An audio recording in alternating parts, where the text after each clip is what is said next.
town of the good, the bad, and the weird. You either live by the gun, or you die by the sword.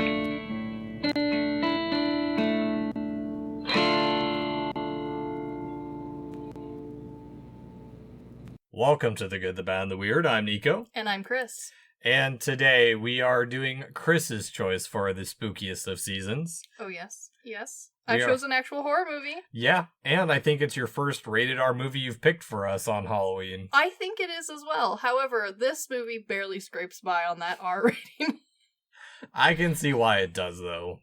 I do too. I picked Sleepy Hollow, starring our only Johnny Depp. Yes. So, Sleepy Hollow is a reimagination of Washington Irving's classic tale of Sleepy Hollow, in which Ichabod Crane, now a constable, must travel to Sleepy Hollow to solve a series of mysterious deaths. I do love that they took the concept of this short story published in the 1800s and looked at it and went, but what if we didn't do any of that? No, exactly. Like, there's almost nothing based on the original. In preparations for this, I did re-watch the Disney version, which is much more closely based off of the original short story, to refresh my memory of what the actual folk tale was. Yep. Because I did pick this because The Legends of Sleepy Hollow is an American folk tale. It is a classic. And we've been a bit focused on British folk horror for a bit. Exactly, and I do think that while we don't have a ton of it here in America yet, because, don't have a whole lot to work with as far as, time-wise.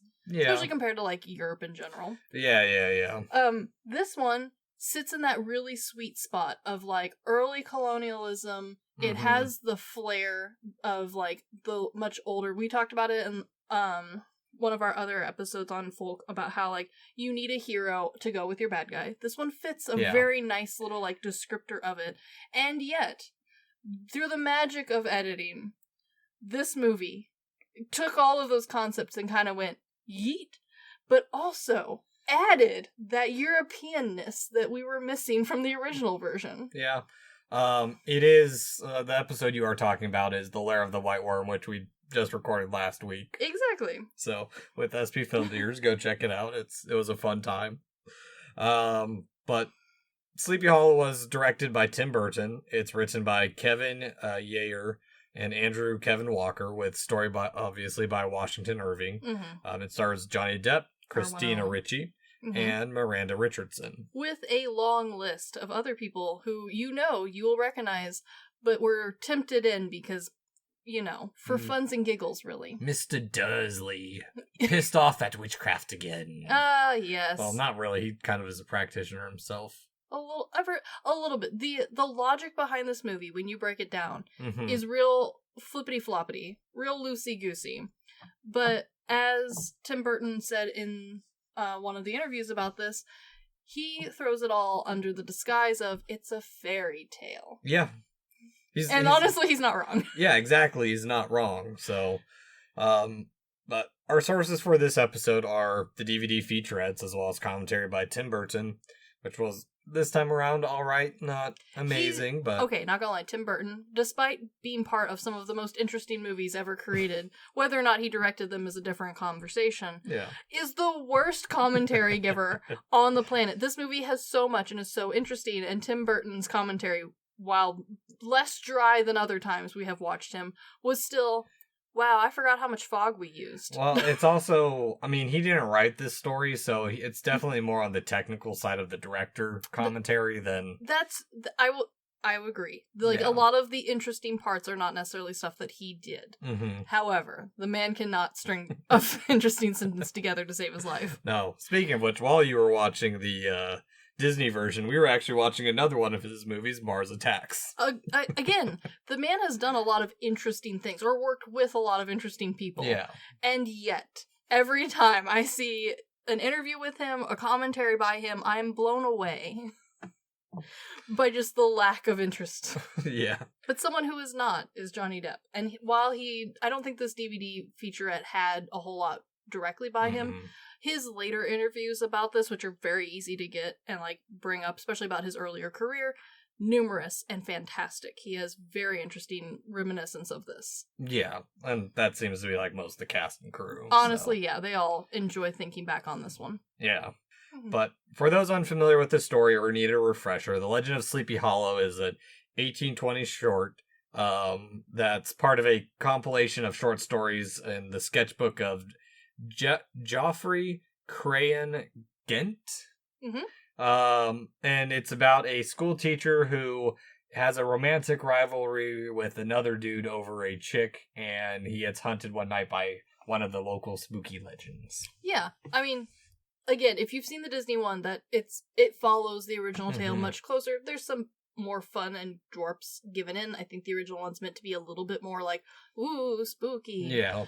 But, like, by no means the shit show / horror that was attempted in this film. This is somewhere in between the two. Yeah. And, which I didn't know this, but it makes more sense, the more you look at it and just how, like, short and almost pragmatic the lesson is in the original story. I guess Irving was heavily inspired by German folklore. Yes. So it's very short, blunt. To the point. Yeah. And also, he did not invent the idea of a headless horseman. The headless horseman trope has been around since the medieval times. The Hessian. At least in written record, I'm sure stories of them have even predate that. Sorry, not the Hessian. That's what the headless horseman came from. It's the Dullahan that I'm thinking of. Sure. Yeah. So, like, he didn't invent it. He just made a popularized tale of the, like, quote-unquote creature or legend. And that's the version that, at least here in the States, has stuck around. Most people at least know something about it, even if they aren't super familiar with either of the two movies. And while this adaptation is not the first, and it's probably between this one or the Disney one that most people are familiar with, the actual credit for the first adaptation of this actually goes to 3 movies, which I couldn't find which one came first, but there's only one version of the 1922 versions of The Headless Horseman that was directed by Edward D. Venturi. That's the only surviving picture of the trilogy. Interesting. It also holds the title as being the first panchromatic black and white feature film, a type of photographic emulsion that is sensitive to all wavelengths of visible light, and something at the time was quite a bit more expensive to produce. Very interesting, because Danny Elfman, or not Danny Elfman, he did the music, because of course he fucking did. Tim Burton actually played around originally with the idea of this being a black and white film. He was really inspired by the old horror style movies, because honestly that's all he really knew, and this was his first trope at what he called horror. Yeah, specifically he was inspired by the Hammer horror, particularly 1960s Black Sunday and Roger Corman's 1961 adaptation of The Pit and the Pendulum. And when he got told, no, we would really like this to be in color, pretty please, he went, bet, and turned the saturation down as low as humanly possible. Yeah. Which eventually became part of Tim Burton's style in general, but because he really felt like that was going to be like a huge driving force for the movie, a bunch of the styling and acting direction that he gave was based off of the older like black and white movies. Exactly. Tried keeping it simple and to a more traditional style of filmmaking. Which also helped a lot with the set and stage, which we'll get to a little bit more as we go, but that's part of the reason why I don't think a lot of people consider this like their favorite Tim Burton / Johnny Depp combo movie, because at this point we now have a lot of them. This was their third working together, so like this really solidified the look of what people now think of as the Tim Burton-esque movie. He had several before this, I know.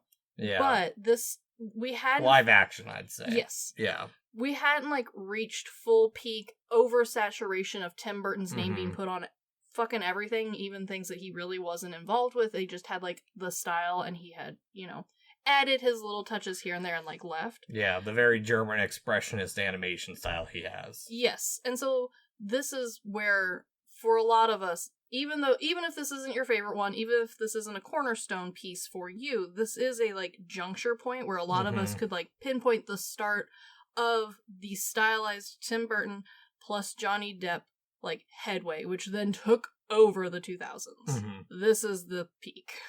Yes. So before we get into it, Chris, what are we drinking today? We have found Sam Adams Jacko Pumpkin Ale. A fitting piece. Perfectly fitting. I was looking for Sam Adams anyways to begin with. And it works so well. Look at his curly little wig. Yeah. We're going to talk about those wigs. I have words. Cheers. Cheers. It tastes vaguely like pumpkin. Delicious. It tastes like pumpkin pie. Yeah, but like not a good pumpkin pie. It tastes like the Walmart pumpkin pie. Not the Sam's Club pumpkin pie. There's a difference and we all know it. I don't like pumpkin pie to begin with. I figured. I fucking knew it. So, Sleepy Hollow. We open on credits with creepy fog to make it ooky spooky from the get-go. I do appreciate that while the saturation is very, very far down, even by Tim Burton's own standards, we haven't fully reached is this or is this not black and white territory, which he does explore later in his career. Yeah. I like that there is just enough to give this an old-timey feel, because while this is meant to be set at a very specific time period, but it's fairy tale-esque, so the vagueness helps, yeah, I think. It doesn't go full Ed Wood in its styling. Exactly. Yeah.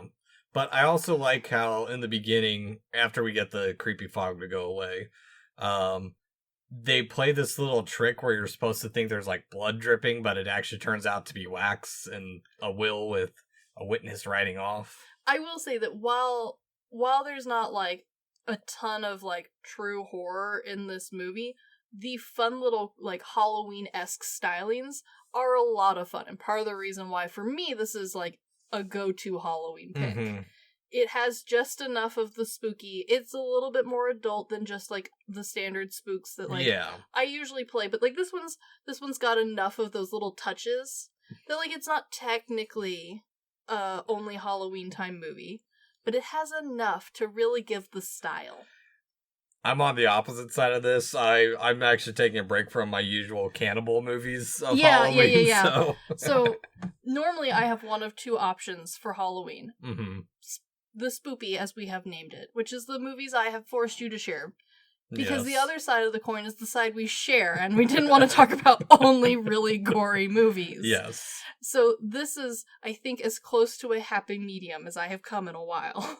I'll agree with that. Yeah. So. But I do like how this setup also, while having those little hints of horror in the beginning, are also really cheesy, and like with the cheesy pumpkin scarecrow. Yes. But then it quickly turns back to horror after the carriage driver's been beheaded. Yes, I do like that, like, from the get-go, we don't shy away from the beheading. Because, again, like, for a lot of horror fans, this movie, like, is technically a horror, but it's not that bad. However, like, this is, like, it's early Johnny Depp. It's early Tim Burton. This is definitely more shocking than we are used to, and I like that we didn't shy away from it, even if it's not like to our normal standard. Yeah, exactly. And I think it does well enough that, and I'm glad he did it early on, because we don't really have anything this gruesome until much later, because this also, if you're like a parent picking out a horror or picking out a Halloween movie, you see Sleepy Hollow, you don't look at the rating. You know, it's Tim Burton. He did that one kind of kooky kids movie. He did Edward Scissorhands. That one was fine. Until he kills some people with his scissor hands. A lot of parents forgot about that bit, though, didn't they? But that bit doesn't happen till way later in the movie. So exactly. They've already fallen asleep. Not this time. Can't be fooled. Yes. The other thing that I really like that they set up from the get-go is the overabundance of fog, which for some people and some critics they felt was a bit over much. I actually really like it. I think it adds to the storybook element. Yeah. But the other thing I like is almost 90% of this movie was shot on a soundstage. Like on a set, which because of that they were very limited by how deep they could like portray things, so everything feels like obviously forced perspective, but in that sort of almost Disney World sort of way, like theme park-esque sort of way, where like the building isn't that deep, but it kind of adds a level of charm to it that I really like. And I like that from the get-go, we don't open with, like, the one single shot of a town that we found. Yeah. We open with a forced perspective stage with the scarecrow and the cornfield that I like. Yeah, well, actually, this opening scene is the only one that was filmed close to the town of Sleepy Hollow.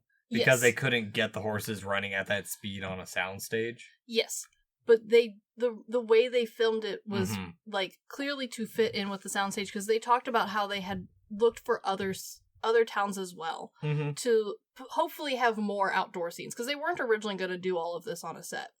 they were originally hoping to do like a lot more live and in person with a town, and they couldn't find one that like fit the bill enough to like keep consistently throughout the whole movie. And so while they have bits and pieces that they kept in because they had already filmed part of it, a lot of it they like reworked and re-squished in to fit in with the soundstage that they later had to deal with. Well, and I think what the fog also does is it allows a level of spookiness that you can't ever see that depth. Exactly. It's not like a darkness. It's an absolute nothingness where like the darkness you see something slowly come out of it. The fog, boom, something suddenly just there. The other thing that this movie does really well straight from the beginning is while the fog is heavy and present and unquestionable, it is never a character in its own. A lot of horror films add a almost intelligence to the fog, even if it's not meant to be sentient. They add this level of like, oh, well, it's connected to the bad guy, so when fog, expect bad guy. Not in this movie. Fog all the time. This world exists in a cloud of steam. 1799 Silent Hill. Yes. In the same way where Silent Hill's entire world is just fog, and that's why the whole world feels uneasy. Same thing happening here, but, you know, less options for monsters. Yeah, no, exactly. So we cut to New York City, 1799, where we are introduced to Constable Crane. I love this. I wonder why. They never really went into why they changed him from a school teacher to a constable. They talked about how this decision from working him from teacher to constable was a very, very early one. But they never really talk about why they chose to do that. It sounds almost like it was something that they came up with while they were like freshly brainstorming this movie. Yeah. And it was on a napkin somewhere and now no one even knows. Well, I think it adds interest to the movie is probably part of it, because otherwise all you're dealing with is just kind of a generic love triangle story that doesn't really have much to do with anything spooky, or the Headless Horseman doesn't really even show up until way later on, where it's a story and then boom, Ichabod's dead. Yes. And the other thing that while it is like way different from anything else that had been done before for this tale, why I think it really is kind of important and works to change it this much is if they had talked about, because Tim Burton had a mentor who worked on the original animated Disney version, and he was really going to pull for having a lot of that be the same, including when they cast Depp. He's like, I'm thinking prosthetics for ears, I'm thinking we're adding to your nose. Yeah. And they got shut down on that, partially because they were worried that this would get too close to Disney's version. And while I don't think the changing of him from teacher to detective was part of that original thought process, I do think it's part of the reason why this movie got given the green light in the first place. Well, yeah, I can see that too, but also I think something that adds interest to it too is it adds a level of being a fish out of water. The original movie or the original story has that, but you don't have to go into like the whole politics of, oh, he was an Englishman and this was a Dutch or German town. I can't remember. I think it was a small German-ish town. Well, and on top of that, like, it is easier, like you said, to like continue on that idea through time of having been sent in police style as opposed to having a wandering teacher who like shows up one day for your one-room schoolhouse. But it also adds into the folk horror element where, like we've previously discussed, he is a man of the modern age. He is a man of science.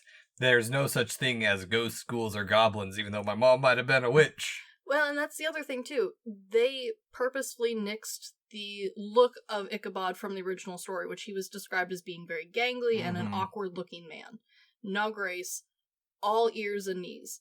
And part of them deciding, like, we're not going to go with that prosthetic look, we would like Johnny Depp to look like Johnny Depp, means that now we need some other characteristic, because this is, whether you like it or not, this is a Tim Burton film and everyone needs to be a caricature. Yeah. And they need to be over the top. And by not having any like visual gag to go off of, we need something a little bit more over the top to go with. So having a character who's an inventor and a gadget guy on top of being like a police detective-y sort of person, this adds to that level of like almost, it's not quite slapstick, but it's so close to being like in your face. Yeah, it ends up being a little bit more vaudevillian. Another movie from around that time that I felt was a little bit silly, starring the lovely Heath Ledger. Yes. The Brothers Grimm. Yes, no, it has that same vibe of like being so over the top that is the norm for everyone,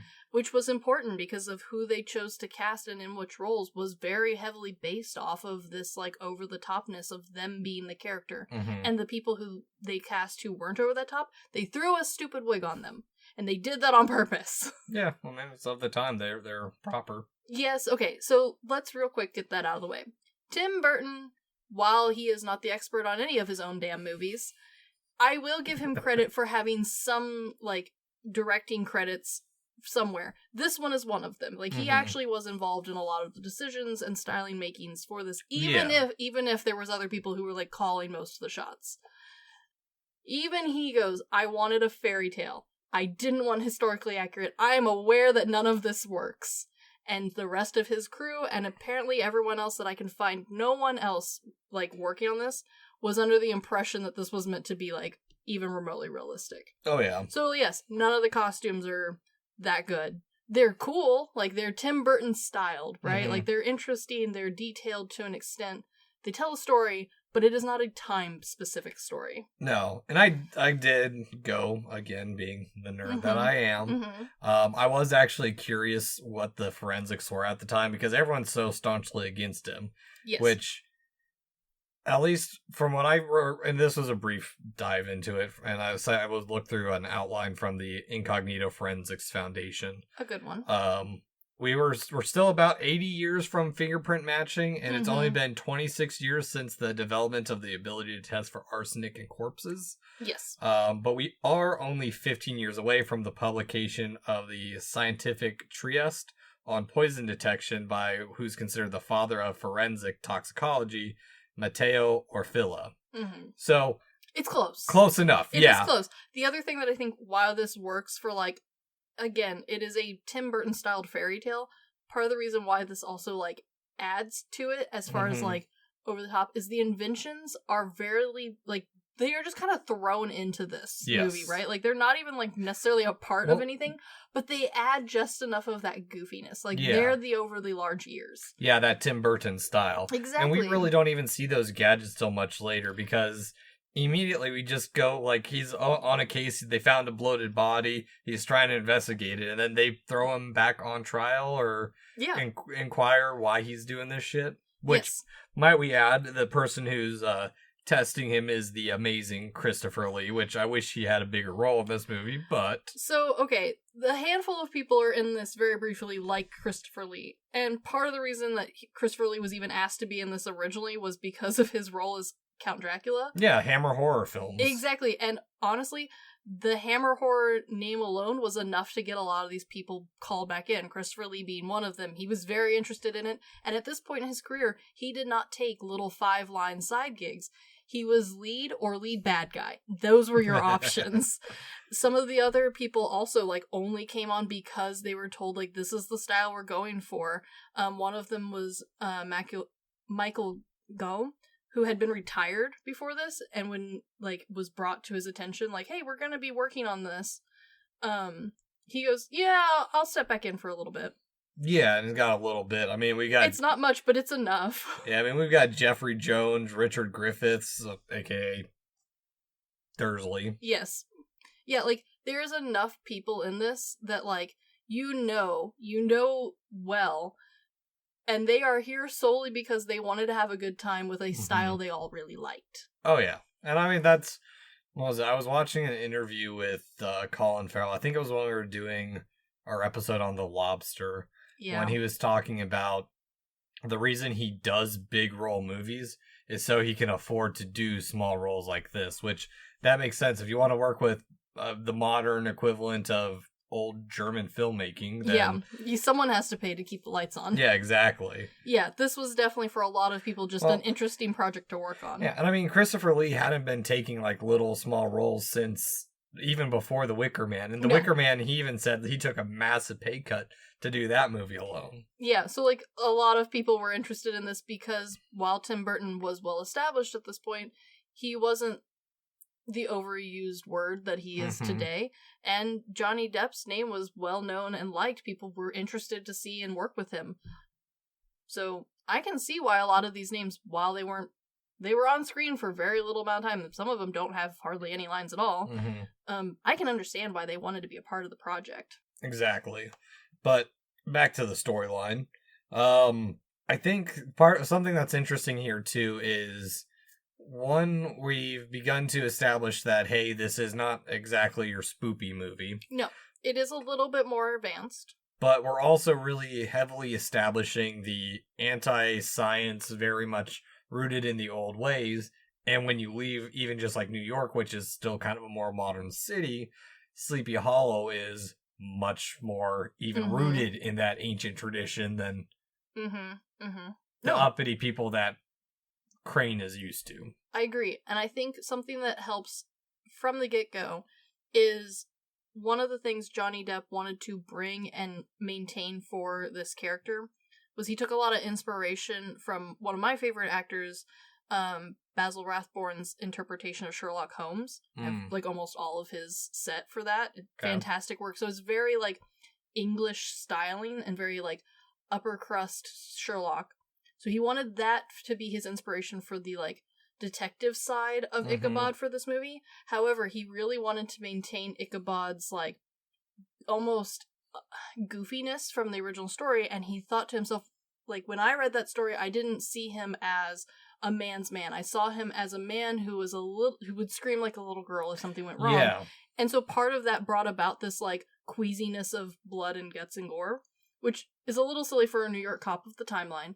But it also adds a lens that the whole movie is shot through, which means that while this movie is bloody and it is, it is a horror film, because Ichabod himself is grossed out by blood, the audience has like a lean back to, and none of it ever goes too far. Yeah.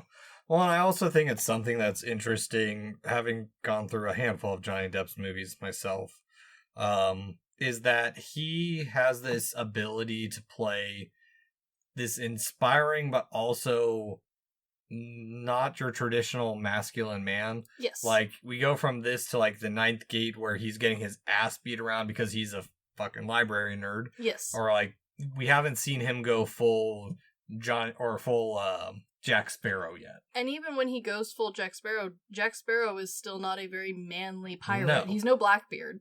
I mean, he runs away on the beach with both hands in the air. And I think that's something that like really adds to this character, because Johnny Depp did have a lot of freedom with like helping create the character of Ichabod. I really think that helped bring this, even though it is it is an R-rated film, I feel like his ability to take the pressure off of the other characters, the ones who are like in the direct line of fire for a horror film, right?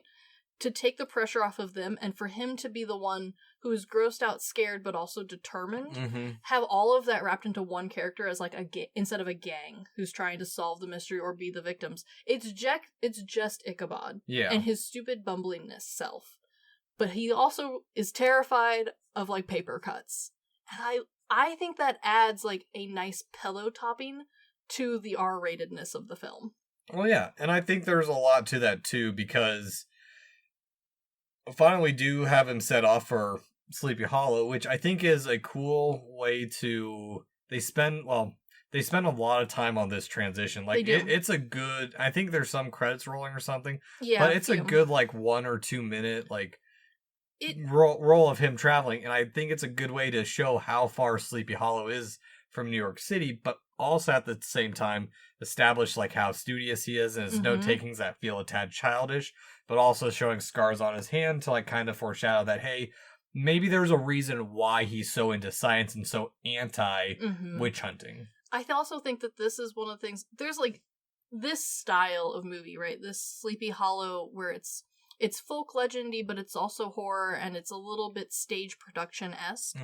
That style of movie, there's a handful of them, and, like, they came back into fashion with, like, Abraham Lincoln Vampire Hunter, like, those sort of goofies, but they tried to stay similar styling, right? They wanted to be in the same vein. I prefer Abraham Lincoln versus Zombies, or Zombie That was Slayer. That one's also good. I prefer Pride and Prejudice versus Pride, Prejudice, and Zombies. That one's my favorite.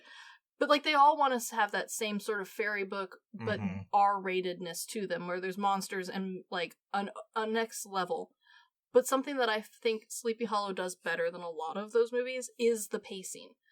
Like, they take time to get everywhere, so it feels much more in line with, like, a lot of the higher-end horror movies that are set in the same time period, where things take forever to get from place to place. Well, and on top of that, the clues are very much straightforward compared to, like, something like Murder on the Orient Express or any of Perot's bullshit where, you have this German accent, so you're related to this person that we've never talked about ever on the screen. Well, and that's the other thing. This movie, from the very beginning, does a fantastic job of laying out the possibilities of both Ichabod's original interpretation and the townspeople's interpretation of this, like, monster. Ichabod comes in being very convinced that this is a normal man, a terrible man, and the townspeople are like, nope, we know it's witches. Yeah. Like...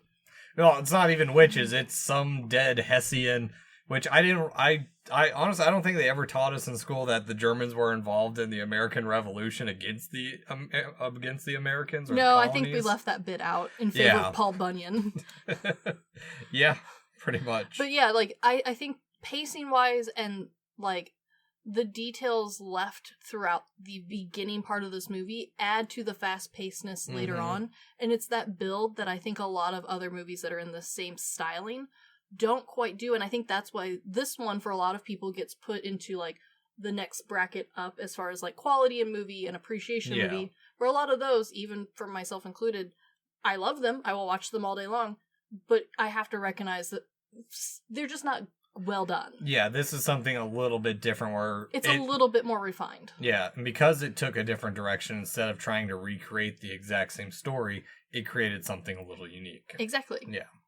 But finally we arrive at Sleepy Hollow, where there are more graves than people, or even buildings, really, but it really sets that mood of old village, and it was actually filmed in England because Burton said it gave a specific feeling, and it was specifically on the Queen's hunting grounds, which I guess she showed up at one point. Oh, surprise. Yeah, no, I do think that Tim Burton's style does a nice job of bridging the very Americana stylings of the original story and what we have, like, recognized it as into what a lot of people recognize now as folk horror-esque, which is usually much more English-based, at least style-wise.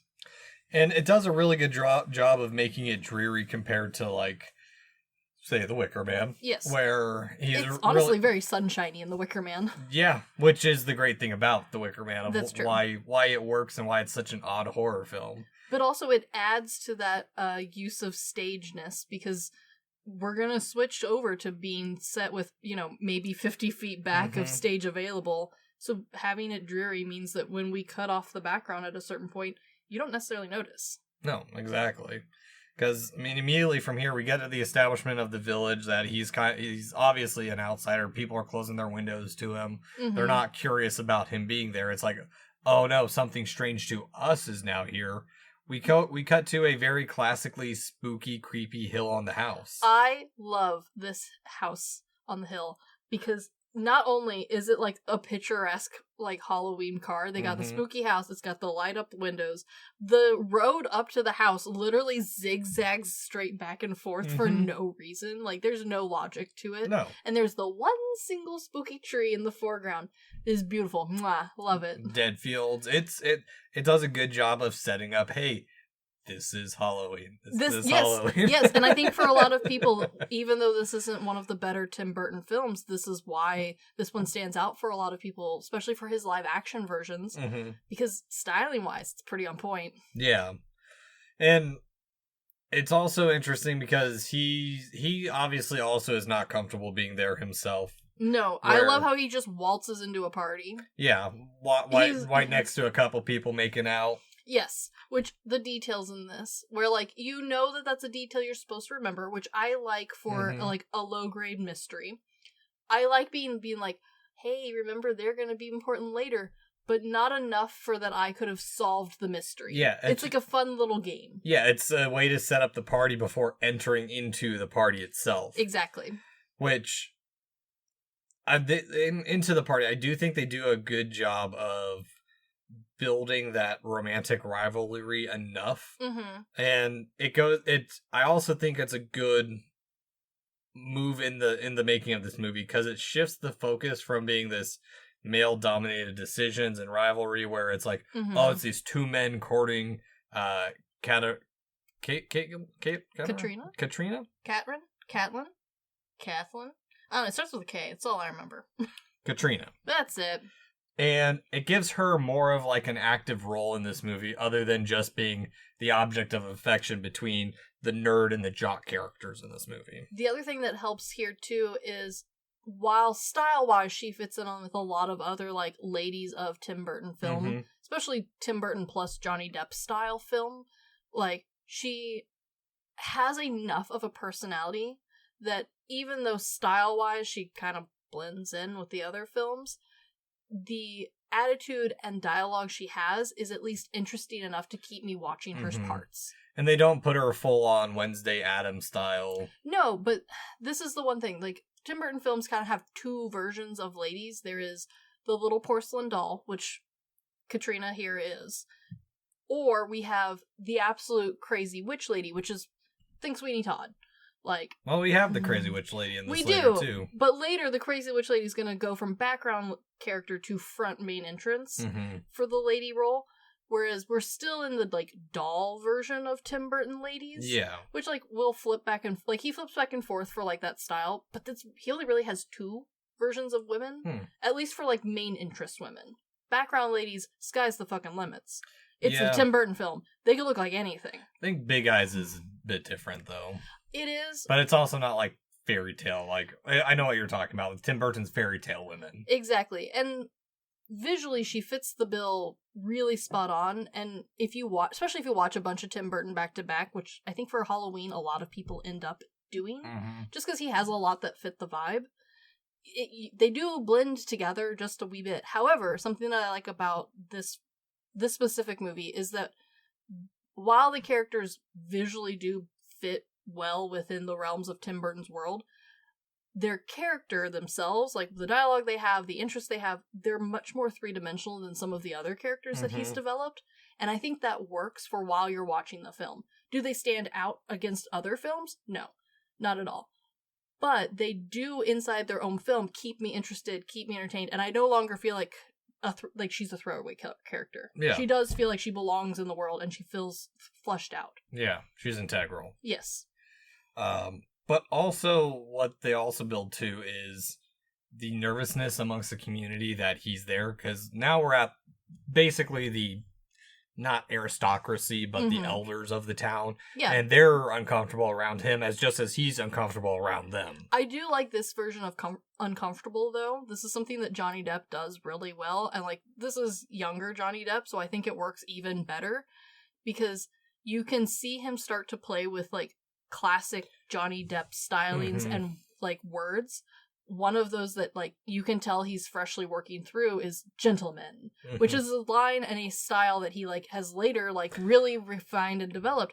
This is early and it feels awkward and it works really well for this character. Well, and the way he says it, too, it makes it feel like he's trying to be an authoritarian, even though you know deep down he is shaking. Yes, and that is something that I think all of the actors for this film add a layer of interest to this otherwise very, like, straightforward story. And it's so great to see, because you could take down and be like, okay, clearly everyone had time to think about their character long enough and develop a background for them, because you can kind of see Ichabod's development from nervous, like, young man who doesn't really feel like he's, like, in the right place, to someone who feels like the master of his own shoes, to then, like, being a little bit defeated and then coming back around at the very end. Like, you can see that development in how he treats himself and how he treats others around him. Yes. But it's not the focus of the story. No, exactly. We have beheadings to deal with for that. Yes. And to that matter, we have a little bit of a council meeting where we're introduced to the mystery and legend of the Headless Horseman and setting the stage for the Western Woods, of which I do want to bring up that, as you mentioned earlier, this is where all the woods are a stage. And it was so that they could control the atmosphere. And honestly, I like it. I know some people complained about it being a little bit too dry, and it is something that I agree later on is a problematic trope because CGI has kind of like created... It has become very easy to create a woods that just never ends. Yeah. This one I like because it is almost all practical effects, and because of that, it feels more like a stage as opposed to an endless sea of fog and trees CGI style. No, exactly. But one thing I do want to say about this scene, and I know I've been bitching about this for a while. Tell me. This is actually one of those scenes where I think there is a good use of flashback. Okay, alright. Because, one, now we have, like, an image in our head of what this Headless Horseman is, with his head still. But which is fun because he only gets his head twice in this movie. Yeah, but also, because this flashback actually does have meaning, it does hold importance to what happens much later on. So, while... I really don't think there was any other better way to portray the scene without going into like some weird dream sequence where he's psychically connected or some bullshit. So it's a way to give us an kind of like an imagination, more like a daydream rather than just like, okay, we have to flash back to explain all this stuff. We're putting these images in our head of like, hey, this horseman, yes, his teeth are filed down. He looks weird. He looks like Christopher Walken with sharp teeth. Okay, I'm glad that you brought that up because, okay, the horseman is a very iconic figure as far as like look and everything. However, we do have a very important and impressive and distinct looking man playing him. Yeah. But the part of the man that is distinct is his face, and he's missing it for most of the movie. Exactly. And so, while I think by himself, just his own natural flair, the actor could have easily been a, like, recognizable, like, instinct, the fact that they then made him even kookier looking with the contacts and the filed teeth and the ridiculous hair, honestly, even though it is over the top, and it is very much, it works because I barely see him, so I have him, like, burned in my brain of what this bad guy looks like, and that works really well. Oh, yeah. No, exactly, because now we know what we're expecting to see, even though we don't see this for most of the movie. No, you really don't. It works. It gives an image to their boogeyman, which is another interesting aspect about this movie and its setting, is that the events of the Horseman being killed were only about 20 years ago. Yeah, not that long. Yeah. Also, one thing that adds to like the level of creepiness of him walking around. Walken said he got part of his inspiration for the role from Chaney's classic portrayal of the Wolfman. Honestly, I can see it. Yeah, just the way he walks around the trees, touches the bark, and like he is a lot, but yeah, it works. It feels very grounded in the world as opposed to like a phantom. Yeah. And again, this is the part where now that we have this image in our head, Depp's response to it, or Crane's response to it, shows that he's kind of like, okay, this is kind of spooky. There's something in his core, even though he is still very scientific oriented. Yes, that rocks him. I appreciate that from the get-go, he is a little spooked by this, as opposed to being like Depp described it, like the rock-hard man who's not afraid of anything until it's pointing him in the face. Yep. Like, Ichabod's not that way. Ichabod is always a little afraid of the bump in the dark. Oh, yeah. And history-wise, because I'm always going to bring that up. The Civil War, the American Revolution ended in 1783, and the Hessian soldier died in 1779, so this is only 4 years before the end of the Civil War, and mind you, we're not more than 20 years outside of... That's true. The end of the Civil War. I keep saying Civil War. It is not American the Civil War. Revolution. Yes. Slightly different war. They bleed together, though, don't they? Technically kind of a Civil War-ish. You could argue that for a lot of America's wars on our own soil. No, you can't really call that Civil War, because technically they were so far removed from the English at that point that they were colonies. Yeah, again, the definition of civil is the problem for a lot of the wars here. Yeah. But on to the town and the Night Watch, which... I love their little Night Watch tower. That's so cute. They think that's going to protect them from the Horseman. Oh, well, and even then, like, it's just got little spikes around. Like, what's interesting about this town is we know this is an established area because there is no fencing around this. This isn't a fort. There's no big wall. This is just a town. Yeah. And they have a man on a post with some spikes around him, and the first thought I had was, as the, like, kid is taking the ladder away to, like, leave the watch up there all night and, like, be safe, is, man, I sure hope he doesn't need to poop. Yeah. But also what the scene is good too, again, building of everything. Mm-hmm. We have the fog effects come in. They are so good. And also all life that we can think of in this movie is fleeing before the horsemen besides humans. True. Which we get into a little bit of gore and shock here. So yeah, but it's not so gory that, like, I think even my non-horror friends could get past this gore. It is blood, but it's not ketchup-y blood. Yeah, it's not Dawn of the Dead intestines being ripped out in an elevator. Exactly. Like, and like, you know, the gore is coming, which I think adds to, like, who is available to watch this. Sorry, I know I'm going to get corrections on Day of the Dead. Thank you. Yeah. Yes. But yeah, and then in the morning we have the just kind of quick reveal, and the tower's all completely destroyed now. Surprise, said no one.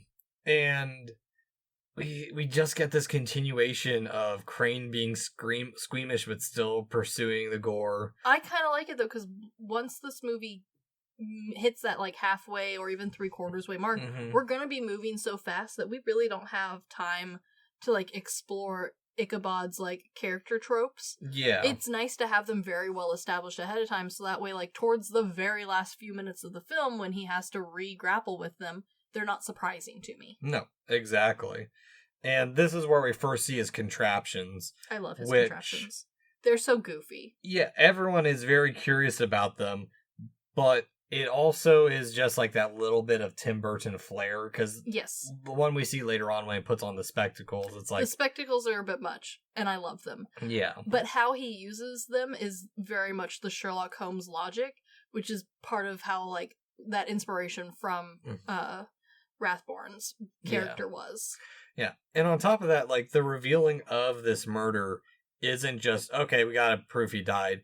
It also built, or like, it's like, okay, another person died. It's to give us more information that the wounds have been cauterized. So there's still blood in the body. He's a little jelly bean bag, I'd say. Yeah. Jelly bag. Yeah. You know, but a little water bottle of blood. And if you were paying close attention, we're getting the continuation of the story and the nice little hints about the Hessian, where the way everyone's murdered is in a ritualistic manner that helps build up, kind of the cult aspect. Yeah. But really, it's how the Hessian died, where he gets stabbed in the gut and then beheaded. Yes. I also like that we're using these scenes to start really, like, hammering home which of the background characters are going to be recurring characters. Because I did like that we had a whole town's worth of people to choose from. I'm glad that they were, like, active townspeople, too, as opposed to, like, oh, look, background townsperson, hope I ever see them again. Like, they are actively in the film. They actively interact with our main cast and crew, but it is nice that we have time to, like, pull aside the characters who are going to be important as the story progresses, so you have a lot more time to look at them, which for a Tim Burton film is really important. You need to be able to see these characters, because that adds a lot to who they are. Yeah, the elders keep coming back until they're dead, but... Well, and, like, how the elders are dressed goes from being, like, overly pompous and goofy, and it slowly degrades throughout the movie. Yeah. Which is something that you need to see to really understand their characters, because we don't have time with them like we do with Depp's character. Yeah, they don't have time by the time they're about to die to dress all fancy and look good for the public. Exactly, they don't have time to put on their third wig. Yeah. And also what this movie does great, too, is from here we were pulled back into the romantic triangle at the funeral, where the jock is still eyeing Depp.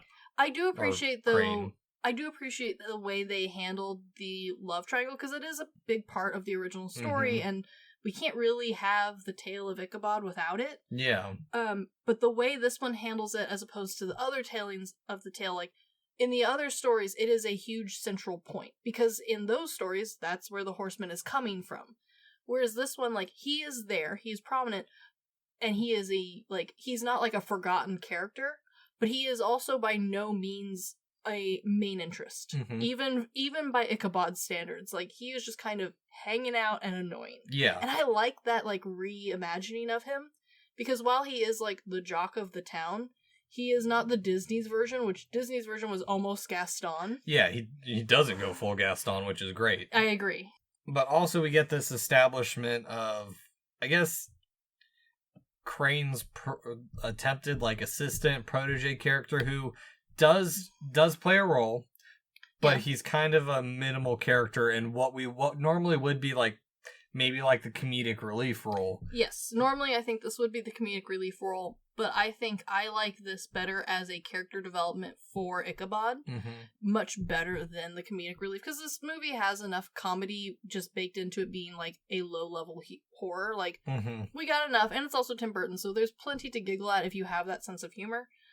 So I don't need a funny small child running around, but what I do need is for someone, for Ichabod to like, prove himself to, because clearly the town isn't going to be it. Someone who's on his side, basically. Exactly. Early on, and the we first can't person.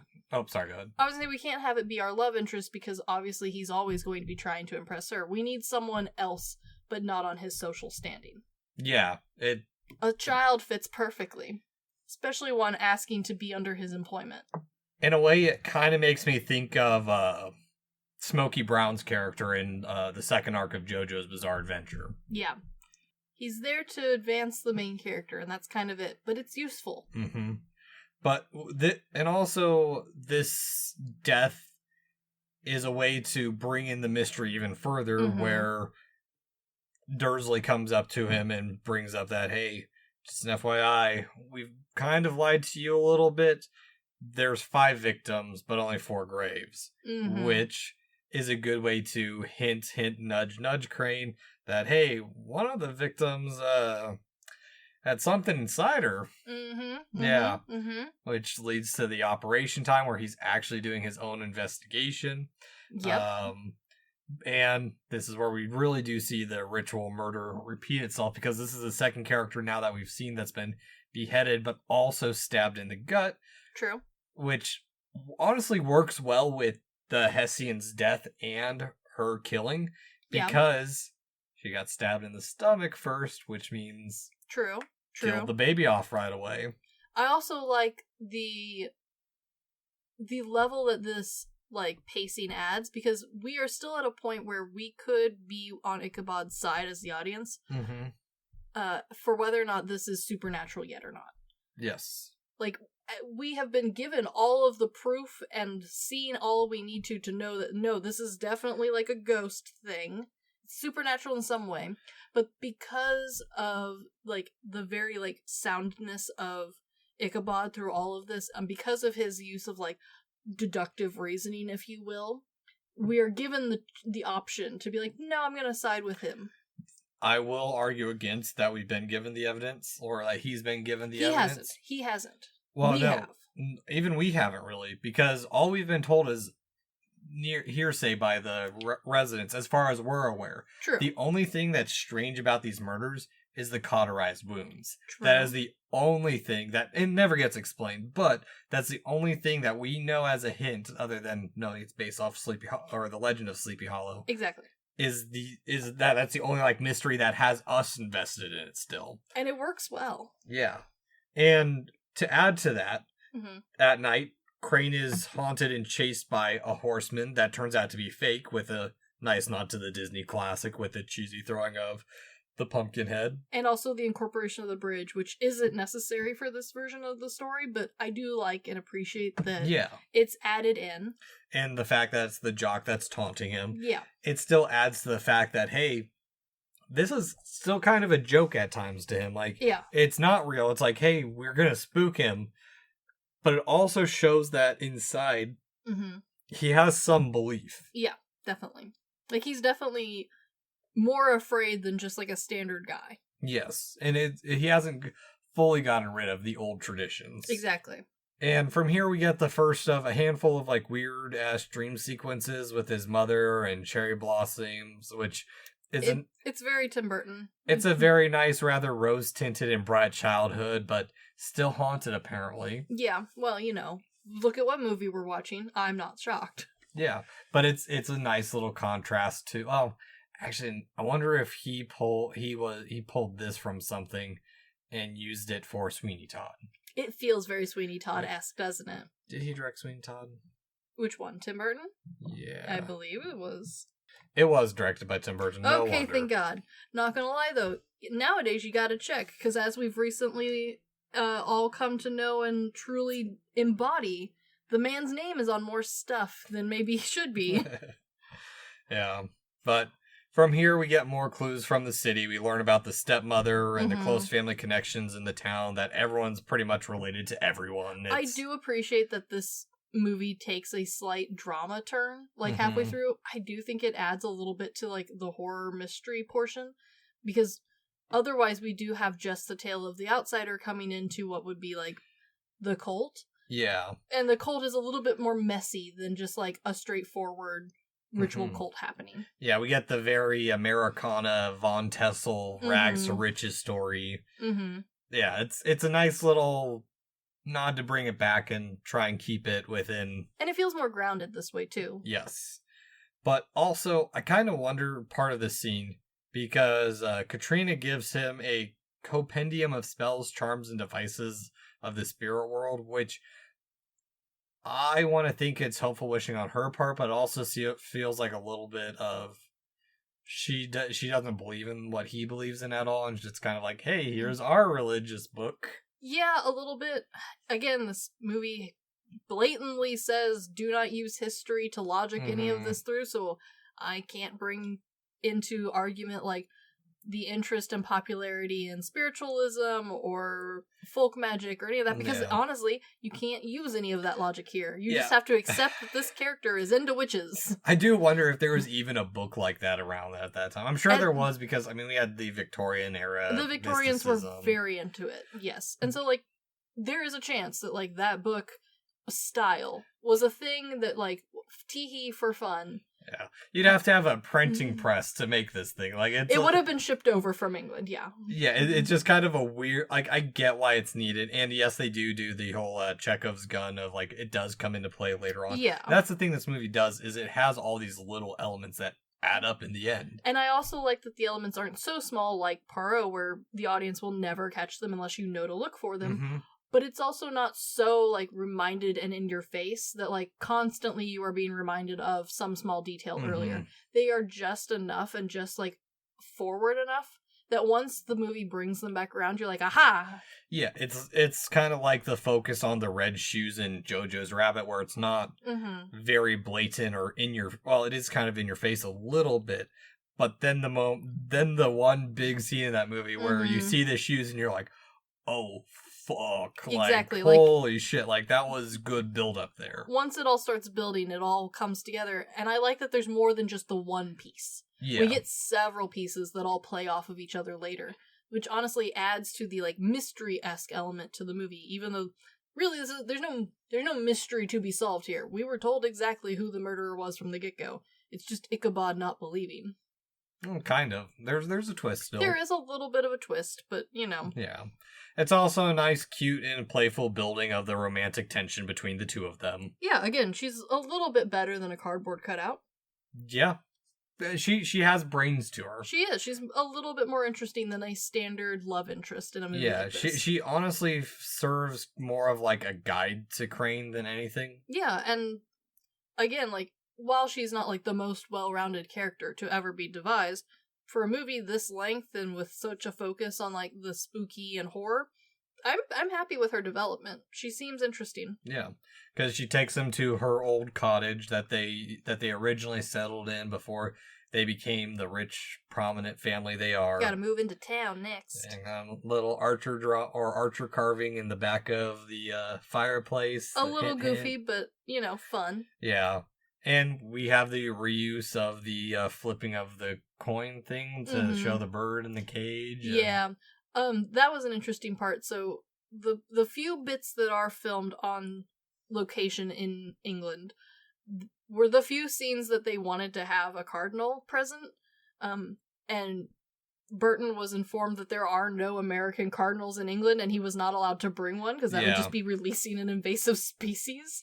Well, a species that you basically just doomed to die. Exactly. So he, much to his demise, all of the, like, scenes of the bird that's clearly not on a set is just a very fake prop, and he himself was like, I felt like it wasn't a very good prop. I never noticed until he pointed it out, but... It felt very robotic, but at the same time, that kind of works with the attempt to go to the very old style where it just feels like... it feels like those old, like, movies. Mm-hmm, exactly. It also kind of plays off of his later style that he has, and I know when he made this movie, like, the clockworkness of his characters hadn't really fully developed yet, and so I understand why he was like, I didn't like it. I think, though, like, 20 years later, like, it paid off. Yeah, no, exactly. Once you know the intent of, like, hey, where this movie kind of came from. Mm-hmm. But we cut back to the village where the elders are arguing, and Dursley leaves rather quickly, which... Bye. Yeah, we get quite a bit more of like, hey, just FYI, this is what was on the will. I was the witness for this shit. I know the mystery of what's going on. I'm not sticking around to die for this.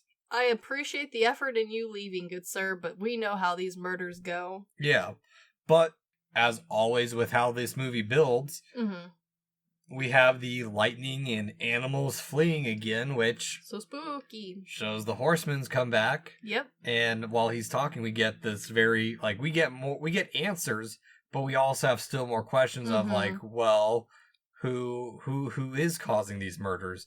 But this is the moment where Crane sees the horsemen. This is true. The questions are starting to come into place. Yep. And also his beliefs are now, like, for him, believing is seeing. And so, the cheesy head spinning is dumb. It is, but I don't hate it. Yeah. It feels right for what level I want to watch this movie on.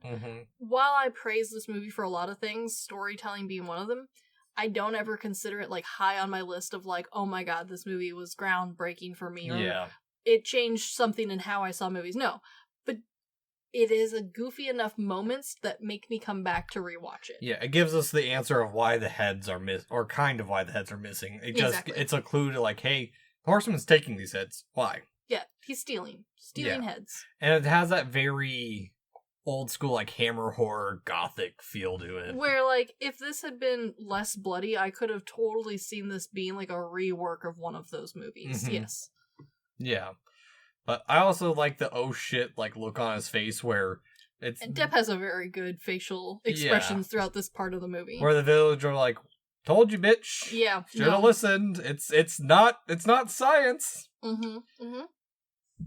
And, I mean, he passes out because shocking to him. And we get more dreams of his mother and his aversion towards superstition and her death. Which... I'm not normally a big fan of, like, the extra bits, but it does add to Ichabod's story and character. And honestly, we're working off of a bare bones story anyway that we've already stripped half of it out, so I'm okay with it. It's not my favorite, but they're over quick, so I can't complain. Yeah, very nice top-down shot of the actress's blouse. Of course. Yeah.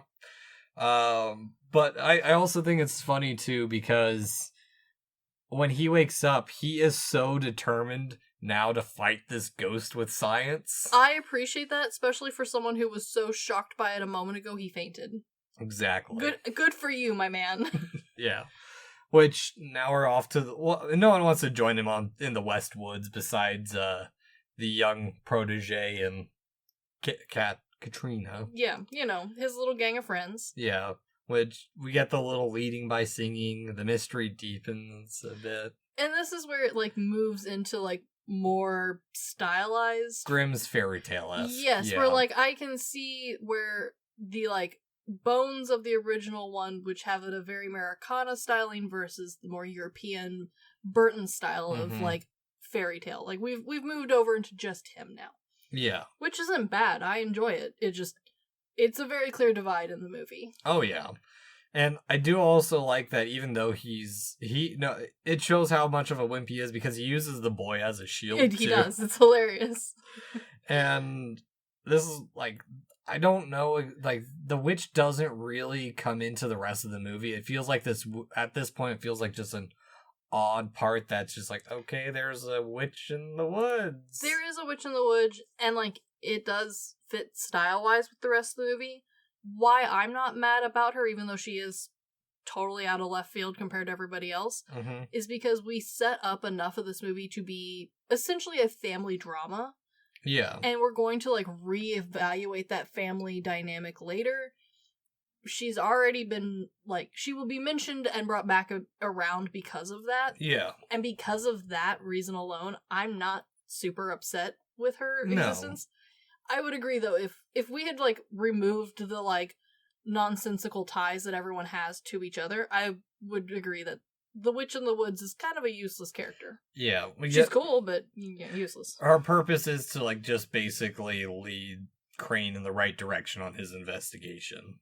For Crane, yes. For the audience, I think her purpose is to get us started and understanding the magic of this world a little better. Because up until this point, the Headless Horseman is pretty much just a headless murderer. And while that is spooky, he's a solid enough figure in folk that, like, he doesn't have a whole lot else happening for him. He feels very Scooby-Doo up till this point. It's a man in a costume like before. Yes. Whereas she, in front of all of our characters of sound, mind, and body, goes full apeshit. And that kind of helps the audience realize that we're going to be going for another level. Yeah, you know what it feels like at this point? What? The Village. A little bit, yeah. Yeah, where it's like... In the same sort of way. Yeah, where you're...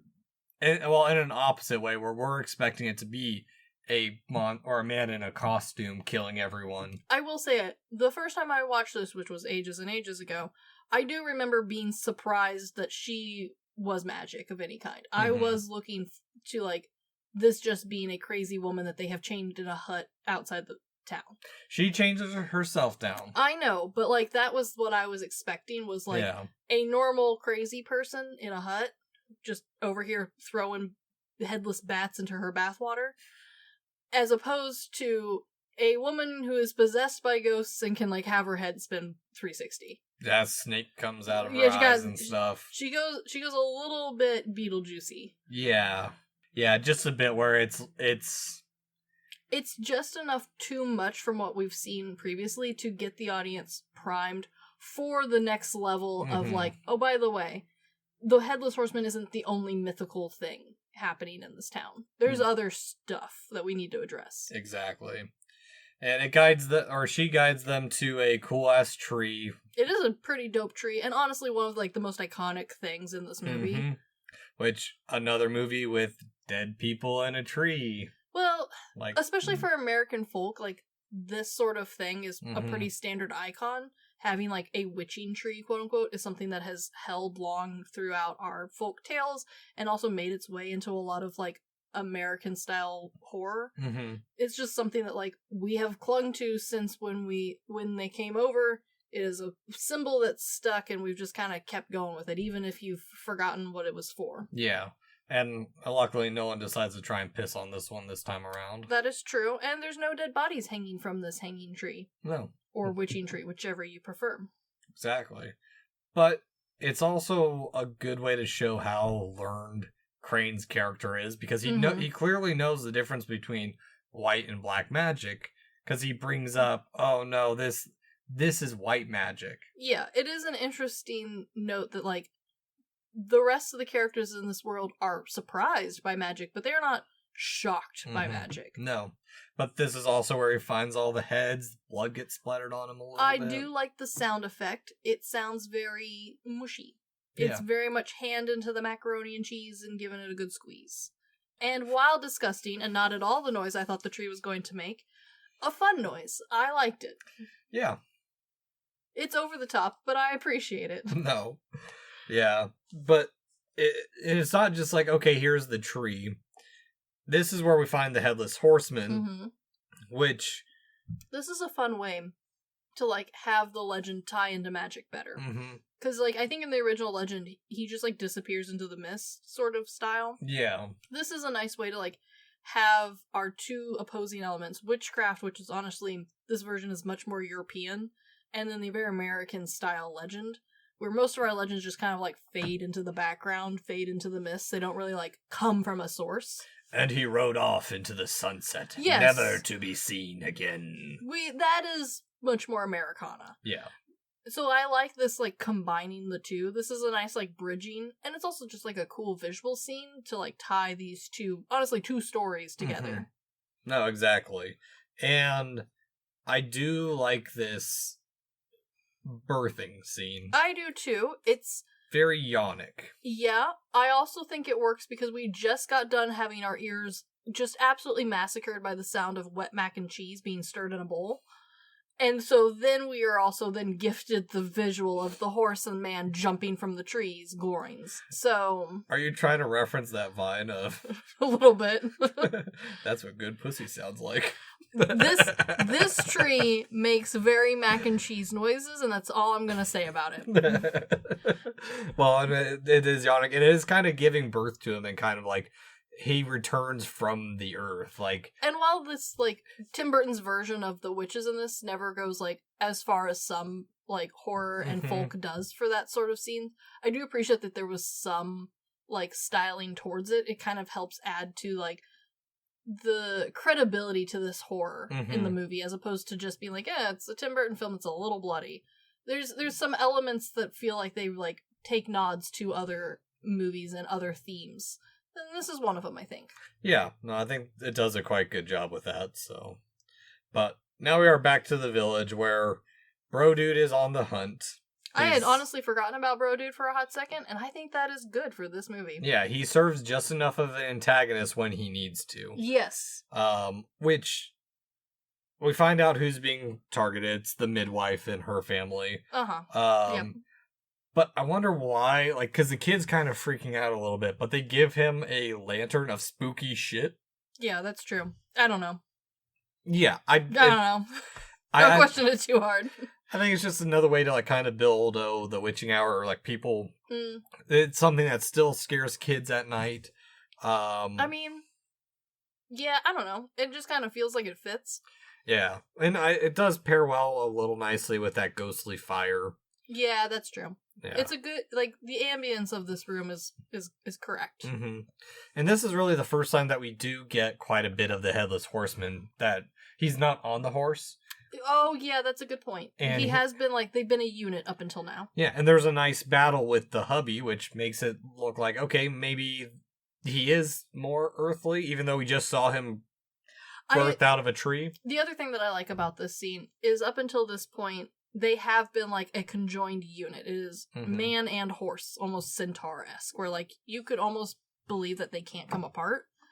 I like that we show that there's more versatility to him as, like, something to be afraid of, right? Like, he's not just a guy on a horse that can't come apart, so, like, you know, as long as the horse can't fit, you're safe.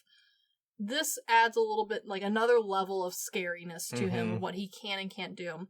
And the other thing that I like about this is the choreography for this fight scene's pretty good. Yeah. It's a little chunky, but I honestly expect a little bit of chunky for someone who can't see. Well, I think that's what's interesting about this scene, too, is this is one of the bits where they did use quite a bit of blue screen at the time, because what they did is they CGI'd the head out, because that was one of Burton's complaints about all the other Headless Horseman movies.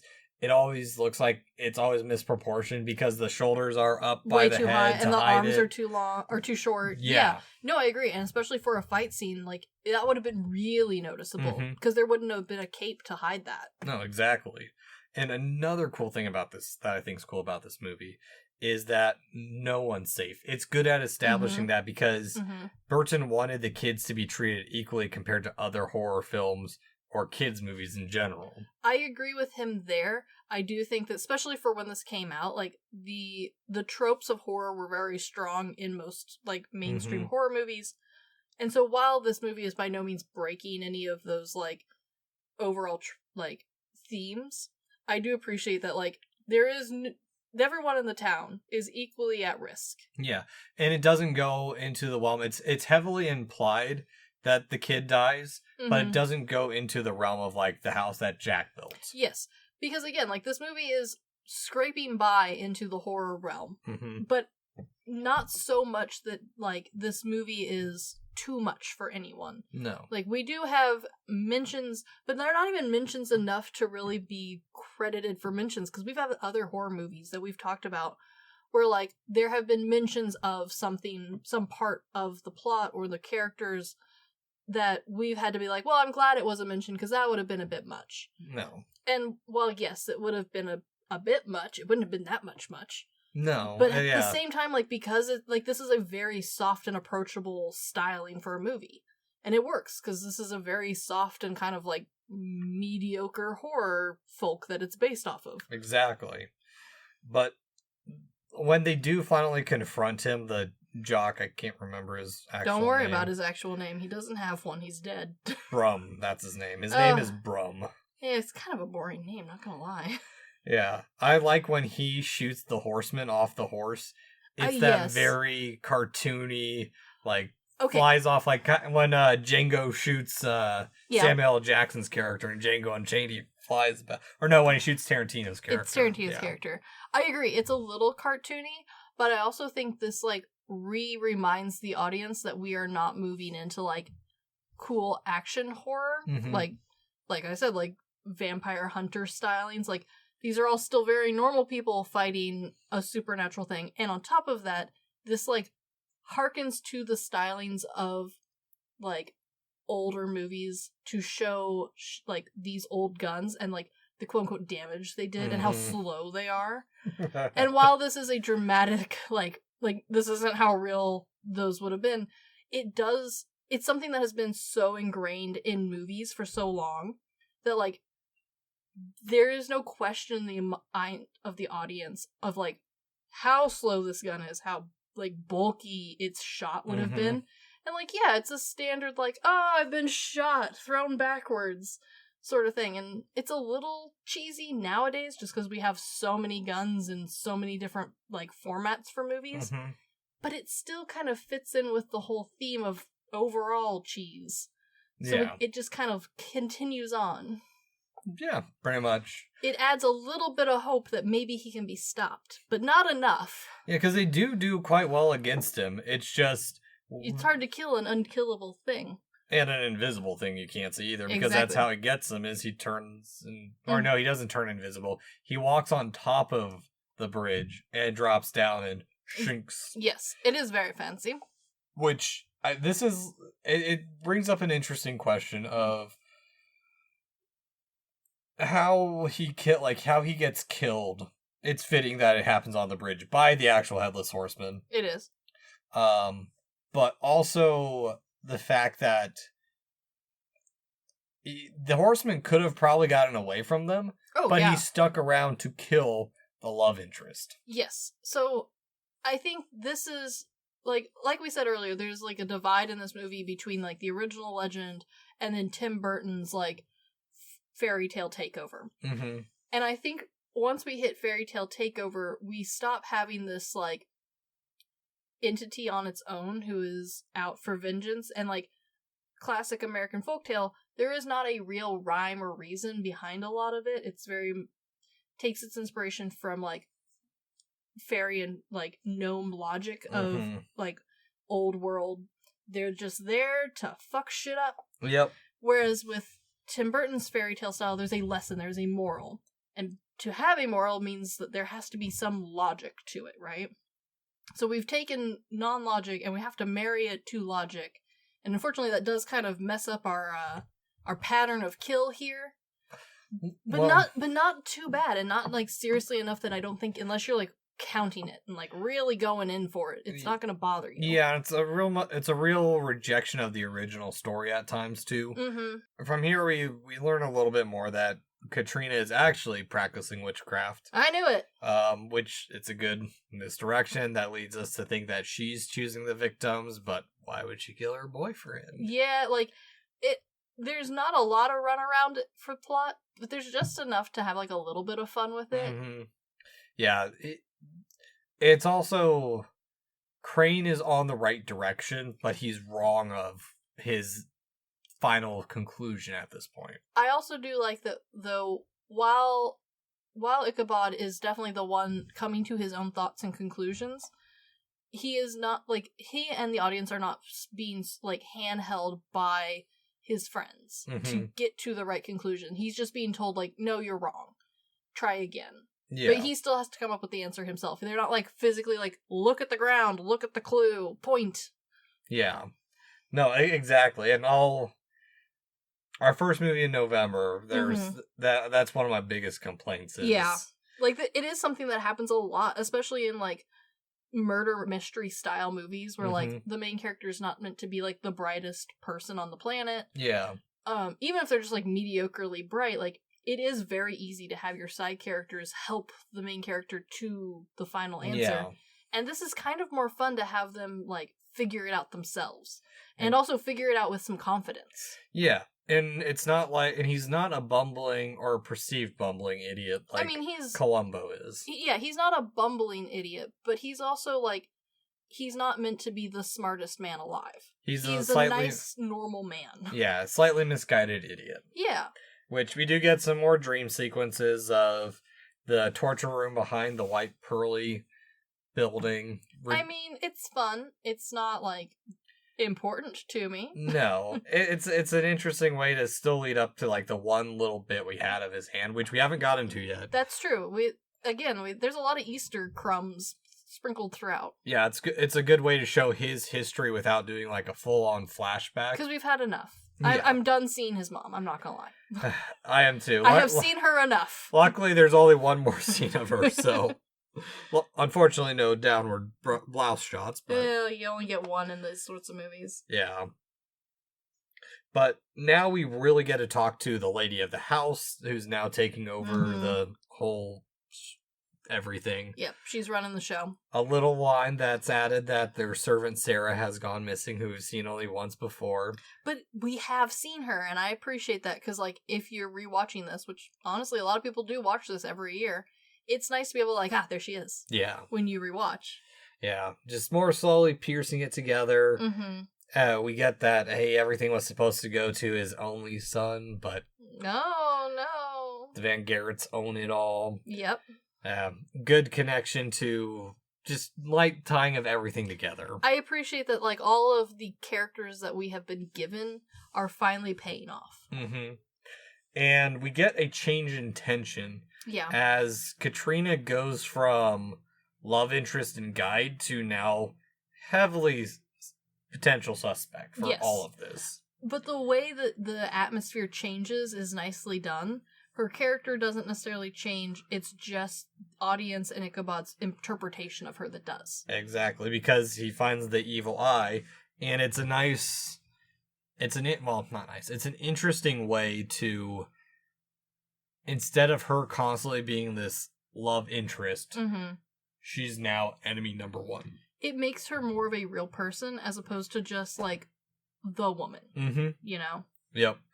And that night, Crane is drawn by suspicious noises. It's also... real quick. It's also his way of reverting back to his old belief system. Yeah. Well, and, like, his training into, like, how to detect things. Yeah, or it's like, okay, well, maybe it is magic. Yes. When there is no other possibilities. Yeah. But at night, he's drawn by suspicious noises. Turn out, someone is stooping the, landlady of the house.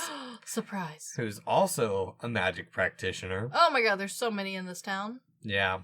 Good expression of her betrayal. Yes. I do also appreciate, though, that there is more than one magic user in this town. Kind of adds to the, like, lore of the world. Yeah, just, it's a very, It's seamless. Yeah, it's grassroots backwoods folklore. Yeah, which in the morning she is very on to him. More villagers are now dead, and everyone is now against Crane because he hasn't solved shit yet. Yeah, they've been losing a lot of people since he showed up. Yeah, and for them, and here's the thing too, for them, like, you know it's the Headless Horseman. Like, if you really believe that, what are you expecting a constable, a man of science, to do about this shit? That is true, but he also did walk in here and announced to everyone that it's probably just a man in a mask. Yeah. And so, I would really like it to be a man in a mask now. Has yet to produce the results. Yeah. Yeah. But, as he continues on with his day, the horseman kills the, stepmom Oh no! And is now after the other villagers. There's mass panic, confusion. I do appreciate that, like, it's not... We're devolving, like, not just in how we're systematically killing, but also in, like, the thoughtfulness of it. It feels like we've gone from, like, very systematic, ritualistic, all the way down to just, like, mass panic. Yeah, it makes me think of, getting back to Silent Hill, when the sirens go off and everyone's cramming themselves into trying to get into the church.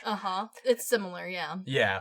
And again, he can't go on hallowed ground because he's an evil horseman. I do like the way that they show that with the axe disintegrating into, like, evil smoke. Because even though they don't explain everything about how the horseman works and his logic, you get enough idea from just that one little action and scene to kind of come up with your own conclusions on, like, all right, why does this or this little detail show up or happen?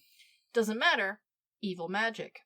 Exactly. But we also have continuation of the suspicion because Katrina is drawing the evil eye again. How dare she? Yeah, which I don't... Some of this stuff I don't get, because after the horseman leaves, he goes to burn his own journal to show that maybe he no longer believes in his old scientific ways. It's a weird scene that doesn't really make sense. It doesn't, but I also think this is an okay way of showing, like, which side he's picking.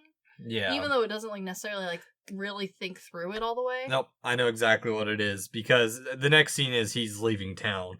What it is he's done being a constable. It's his, like, okay, I'm never going to change people's minds. I can't even solve this small podunk mystery, so, okay, I'm done with my job. I do appreciate, though, that, like, he throws in his own scientific, like, findings and his research or whatnot, but he doesn't throw in the book on magic. And it's a bit of, like, a mix between, like, oh, well, I can't solve this, it's time to move on, and also, like, I'm not gonna, like, forget my love and interest in her. No, exactly. This is my one trinket she left me that isn't possibly evil. What could have been the one woman I ever loved. Exactly. Without, like, saying it. Exactly. But it's also at this point that we get the real turn in the movie that when he takes out the pamphlet, or once he takes out the booklet on on symbols and whatnot, he's looking through it and it's like, oh shit, if I had read this earlier, I would have been onto different clues because, hey, she was trying to make a protective circle, basically. Exactly. Now everything's falling into the place because now that he's gone, it's time for the evil stepmother to step back into the scene, the one we thought was dead. Oh my gosh, what a twist. For like 2 minutes. Yeah. But it's I do want to say, good evil stepmother dress. It is, and also just good evil stepmother in general. Like, well played, well designed. She fits the trope without us having to know anything about her. She's like, there's only one thing in my way, so of course I'm gonna monologue and explain that, hey, you're the last one to kill. I sold my soul to Satan to summon this guy. Woohoo! Yeah, married into, because your family's the one that pulled us apart. My maiden name was Archer. Oh my gosh, that detail that you remember so long ago. Yeah. It's all coming together, which is fun. Like, it's cheesy, but it's fun. Yeah. The only thing I wonder in her whole plot is, why did she kill her sister? I think one of the characters even is like, why did you kill your sister? And she's like, I didn't need her anymore. What did she even do with her sister in the first place? Like, she locked her in the cave. That's the witch lady. But what was the purpose of locking her away? Like, she didn't want to have to deal with that bitch. I know why she did. So that way she wasn't tied to the Archer family. The ones that were driven to poverty because they couldn't work the land. How dare they have to pay rent? Yeah. Okay, that makes much more sense. But she goes on to try and kill her, and we run off to the windmill, which very Frankenstein-like. I think there's a very similar shot in Frankenweenie as well. Of course there is. It's classics, and I love it. It looks great. It's so stupid. Yeah, it's the last summoning of the Headless Horseman. We find out the reason he is following her is because she would and stole his head. That's why he's searching for the head. Exactly. And it's well done. Yeah, it gives a good reason and twists the lore just a little bit. Which there are some fun moments in this final battle too, where the horseman's choking Depp or choking Crane, and he tries to choke him back. But there's no head. It's very good. Yeah. And the stepmom's there to end it all, but saved by returning the head to the horseman, who is now going to take her to be his woman for some reason, maybe because she's just as evil as him. Maybe that was the deal with the devil she made? Yeah. Not explained. I do like how we finally get a face to go with our headless headman one last time. Yeah. Oh, we forgot to mention that she's also part of this is where or a little bit earlier is where the flashback actually ties into it. She's the little girl that he stumbles upon when the flashback cuts. Yeah. And then we get that bit that she's broke the stick and basically led to his death. Yeah. So... But at the same, like... It's his revenge taking her with him. Yeah, dragging her to hell. Or to the tree, you'll see. Yeah, wherever the Headless Horseman resides. Yeah. Which, I also think it's funny, like, his kiss of her, and, like, he tried getting tongue because her mouth is bleeding from his teeth. I think it is an interesting take on, like, ripping out her tongue so that way she can't do more magic. But also, like, he wins. He has his head. Yeah. He is now unstoppable. He is whole again. Yeah. He just wants death. Yeah. He is kind of death, too, in, like, a sense of the way. Yeah, in a way. He's like a harbinger of death in the original tale. Kind of makes me think of Phantom Carriage a little bit. Yeah, I mean, it's an old folktale. Everything means death in those, so it fits. Unless you're a Schulpizza. Yeah, we don't. And then those. you cut off children's thumbs for sucking on them. Yeah, naughty children. Yeah. Should have listened to their moms. But now it's too much excitement for Crane. He passes out, and we cut to returning back to New York just in time for the end of the new year. And Hooray! we're now out of the 18th century and onto the 19th century. A turn of the century. Wow, what a metaphor for new beginnings. Science. Yeah, pretty much. Yeah. I, for one, I didn't realize how successful and liked this movie was, even, like, when I watched it for the first time many, many years ago. Yeah. Like, there is a following for this sucker. Well, I think it's interesting, too, partly because for how much Tim Burton was loved in our young emo goth scene phase. Oh boy, was he ever. This wasn't it, though. No, and this movie came out in, like, 99, and I don't think I ever had seen or heard of it until I was going into Tim Burton movies at the time. It's interesting because, like, this is also, like, during his big wave of live action. This is before people started associating him with, like, drawn or claymation movies, even if he shouldn't be associated with those. We'll talk about that a different day. But you would think that this is primed for there to be, like, a large group of people actively, when this came out, being like, this is the best Tim Burton. Mm-hmm. But really, no. Like, at the time this came out, people saw this. We all enjoyed it. It created a cult following who dearly loved it.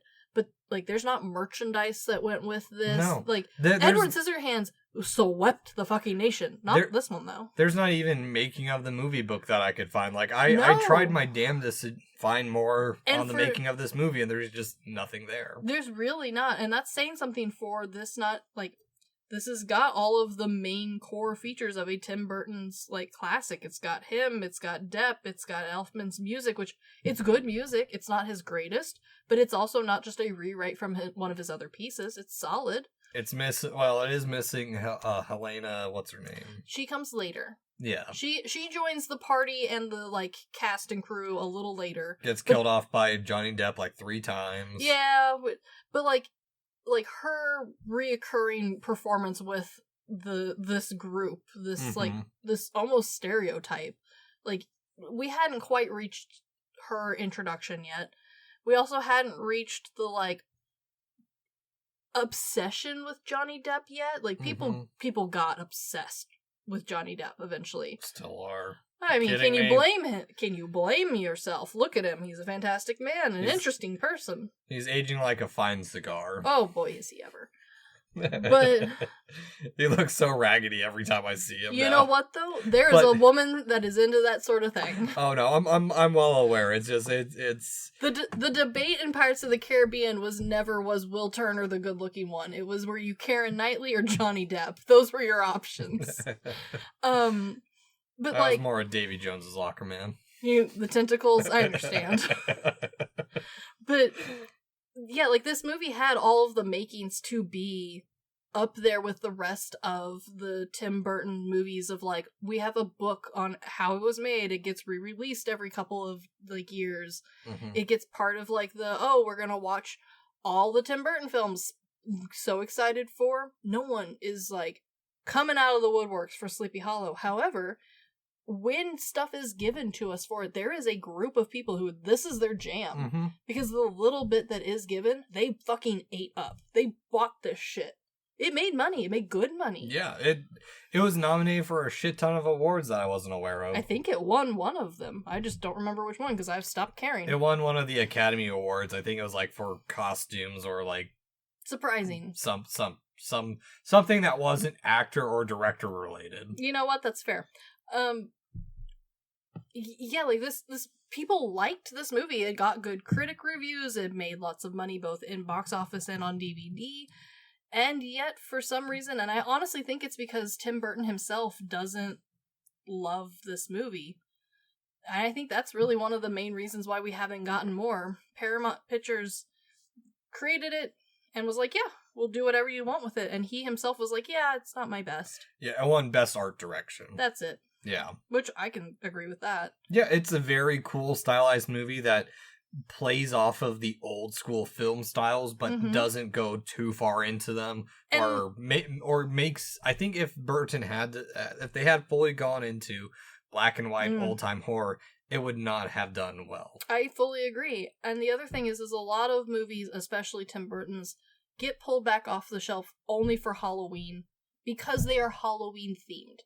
And, like, appropriate enough for your, like, 10 to 15-year-old to watch. Spooky, not even, like, spoopy, but spooky adjacent. Because horror adjacent, almost. Yeah, I mean, his stuff is dark, it is macabre. It is. I mean, it deals a lot with death, but doesn't go, like, very... It's not too bad, though. It's not like Coco, or what was it, Coco? Coco is the, like, charming Mexican one. Yeah. Yeah. It doesn't go that level of, like... Even though Corpse Bride does get close... I mean, in a different sense. Yeah. But, like, yeah, it's not... Like, Coco's one that people will watch year-round, even when it's not, Day of the Dead or even Halloween. And while people pull out Sleepy Hollow, it seems like exclusively for Halloween. And I think part of that's because, honestly, there's a pumpkin in it. Yeah. Like, it has the correct ambiance for Halloween. It's not, however, one of the, like, bad ones that gets pulled out, and I only watch it because it's Halloween, like Monster House. It's not like Necropolis, where I'm going to pull that out because it's bad and I want to see a six-titted satanic chick. But it's also, like, it's good. It's a solid movie. I enjoy watching it every time I remember it exists. Mm-hmm. I just honestly don't remember this movie exists very often. Like, when I'm listening off Tim Burton films, I honestly let this one fly by for some reason. Even though it's been in my collection for... Oh, same. Before I even started, like, keeping record of movies, like... Oh, same. I kind of forgot about it until you're like, hey, let's do this one this year. Oh, I completely agree. And that's one of the things that's also a bit baffling to me is there's not really been a re-release of this either. There's been a re-release of just about everything else that he has done that is Halloween-based, and they re-release them on Halloween, and they'll do the box up all green and orange and spooky. Not Sleepy Hollow. Yeah. I mean, occasionally we'll get like oh, it's in the bargain bin again. That's kind of it. Yeah, but I do wonder with some of that, maybe because it's such classic Americana and maybe Disney has that special spot. I'm actually glad you brought up the Disney portion. So yes, people actively watch the Legend of Sleepy Hollow, which is Disney's version of Sleepy Hollow myth, which is a short. It's not even a full-length movie. It came out combined with the Tales of Wind in the Willows, the toad who goes on the ride. He like steals a car. He's a rich English toad. Don't worry about it. You wouldn't like it. But it's also based on like classic literature in a sense. So it came out on like a box, like pretty much a box set, but for VHS tape. Between those two, and then at the very end, there was a little cartoon called Trick or Treat, starring Donald Duck and his nephews, and Helga the Witch. I think her name's Helga the Witch. And like that's a good witch name. Yeah, because there's two witches in the animated world, and like they're very similar style, but one is Warner Brothers and the other is Disney. And I love the Warner Brothers one because she's the one that goes hee hee hee, and like bobby pins come out of her hair. She's my favorite character. Okay. The other one's cute, but like clearly mimicking that witch. However, I think that part of the reason this one gets lost and forgotten is because while this is undoubtedly Tim Burton styling when you look at it, like, close, Yeah. if you are just, like, back remembering it from last year's Halloween when you are thinking about it, this doesn't read Tim Burton. It reads Disney. Despite the fact that it is horror and it is gore and Disney would fucking never. But it has just enough styling and it's cornered, like, Disney's cornered the market on that, like, American folktale reimagining that it reads a little bit less Tim Burton, even though it's got all of his trademarks on it. Well, I wonder, because I know Tim Burton tried to make it a high-quality fairy tale. He did. He tried. I wonder if that's maybe part of it, too, is because it does feel more fairy tale. It feels more in line with, what's that one where they blend a lot of, like, fairy tales together? It's like, what, Into the Woods? Into the Woods is a musical, and I think currently Disney is owning that one. Yeah, it has that kind of feel to it without being a musical. It does. And being more horror. Yeah, this one is definitely more horror. Fun fact, guys' night, if you ever need, my dear loving husband during a live play of Into the Woods was Prince Charming. Oh. You should bring that up. He loves it. All right. Good. I'm just get yourself ready for that. But yeah, no, I agree that even though this, like, when you actually watch it, when you actually dissect it, it is very clear that Disney would never own this. Even, like, own it just to have it sort of thing, which they've been known to do a lot, and then they just won't put their name on it. Yeah. This, I mean, it's clearly Tim Burton. It's clearly horror, but for some reason, like, even though it has all of those bits to it, it does read a little bit too much Disney, I think, for most people to, like, instantly recognize and, like, remember it and put it in the category of Burton. Yeah. And I think as a folk horror film, it fits in a weird niche where it doesn't fit in the traditional way we've talked about folk horror. True. It 100% is. I mean, there's two outsiders, stepmother and Ichabod, and technically the stepmother is also an outsider. True. We got a clashing of science and witchcraft. Witchcraft is the one that's right, so the old way is better and actually right. It's even got the visual stylings we've come to know and love of the sappy tones, the fall-esque vibes. Yeah. Just like, more fairy tale instead of horror. And I think part of the reason why it gets overlooked, too, is, honestly, when I'm looking for this sort of horror film, or I'm looking for one that's bad, I'm not gonna lie, I'm looking for, you know, The Grimm's Tale. Yeah. Where, like, it's arguably a bad movie, but that's kind of why it's fun. It's just too over the top. This one's arguably a good movie, and I kind of wonder if that's why it's not as, like, sought after. I mean, technically, it's a good movie, but... Yeah, but also at the same time, like, it's not. It's got that little bit of old cheesiness to it. It's super cheesy at times. Like, it's got humor in places that doesn't belong. Well... Like, there's some CGI that's arguably just not that great. This one's arguably a solid movie. It's very well done. It's polished up. And I think that's part of the problem. I think it's also the comedy of this movie doesn't really... It's not comedic. Like, it's not... It's light. It's a light, easy watch. That's probably why. It's because it is a light, easy watch. And it's and I'm sure there are people out there who this is their Halloween watch. But for us, because we are gore hounds, this is true. We don't want to watch something like this where it's got the hint of gore. Well, I'd actually rather watch. We rewatched Event Horizon last night. Yeah, cheesy as shit at times, but fun. Yeah, we watched 47 Meters Down, which is also, like, gory, but it's bad gory. And, like, honestly, like, when we were flipping through, like, we passed up Sleepy Hollow, and part of that was because, like, we were looking for a scary movie. We weren't thinking Halloween, though. Yeah. It was Wednesday, that means horror for us. So, yeah, I do wonder if over the course of the year, not just on Halloween, because this movie does do very well on Halloween itself, I do wonder if this had been a little bit either more horror or just cheesier. Yeah. If it would have had a more lasting impact. Yeah.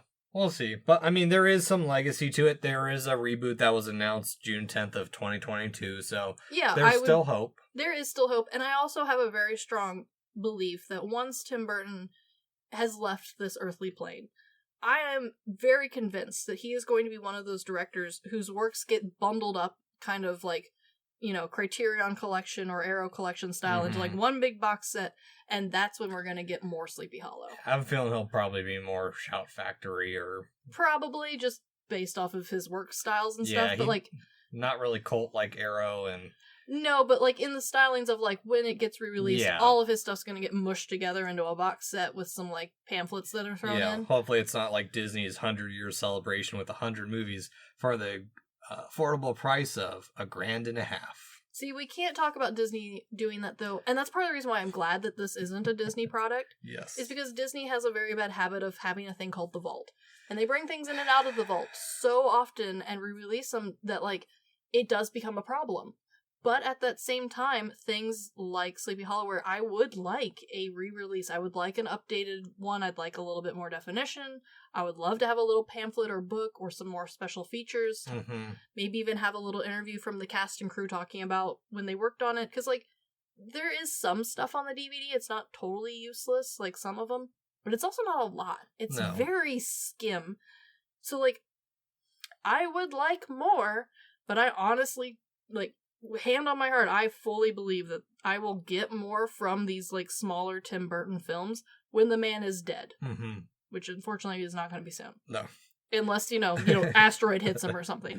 Yeah. So, Chris, on our good, bad, weird scale, how do you rate this movie? This is just good.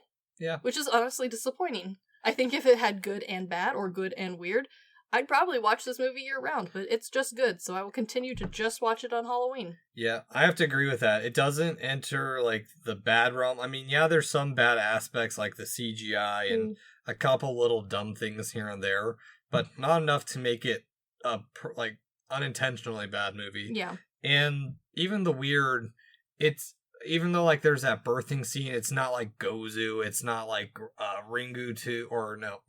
Ju-on 2, where... And it's not overly done, it's just enough where if you're a horror fan, you're gonna recognize it for what it is. Yeah, no, exactly. So, at the end of the day, do you recommend this movie? Yeah, I do. I do every year, though. Yeah. I'm actually in that same boat, because I hadn't watched this in years, and I do wish people talked about it a little bit more, so I probably would recommend this movie to most people if they haven't seen it before, or if it's been a while. I will say, though, I am glad that, especially now that our friends are having kids, and granted, they're way too young at this point, but once they reach that, like, awkward age of, like, can they watch horror? And I'm definitely going to be the one to pick the accidentally bad, not on purpose. I know you're going to pick on purpose. Oh, I know you have a lineup set up for them. Oh, no, I am banned from doing any of that. I've already been told don't do this, so I am aware, but I also think that this is one of the ones where, like, I know it was horror, I know there was gore. I am glad that I rewatched it with, like, a mindful eye as opposed to just rewatching it for fun. Yes. Because normally when I watch this, I throw it on and I'm, like, doing crafts, or I carve a pumpkin, or I do something Halloween-related while I watch this. Like, I throw on Halloween movies the, like, moment I wake up on Halloween, and I don't stop until I fall asleep. And that's, like, at 2 a.m. Yeah. So, like, I'm never really paying close attention. I am glad that I paid attention this time, so it's a little fresher in my mind. Because, like, if I had a friend whose kid was, like, that 10 to 13 range, I would be better able to judge whether or not someone that age could watch it. Because it's not the worst. No. There's a potential, like, depending on the kid, maybe. For my normal friends, even those who don't like horror or gore, yeah, you're getting to watch it. Suck it up. Yeah, no, exactly. So... now we are on to the part of the show, the 3 Degrees of Takashi Miike. I am not worried about this one because fucking everyone and their dog was in this movie. That's always an issue, though, is whenever it's big names is when I have the issue. So, for year 5 of The Good, the Bad, and the Weird, we decided to start a game show. Here's the rules, as always. 3 degrees to get to Takashi Miike. Has to be a movie connection. Can't use the same connection, i.e. movie, actor, writer, or director twice. As well, I will try to make the plot or elements of the movie as thematic as possible. Good job. If I win, full month of Takashi Miike next year. Uh-huh. If Chris wins, we get an entire movie on Barbie. Hooray. Or month of Barbie.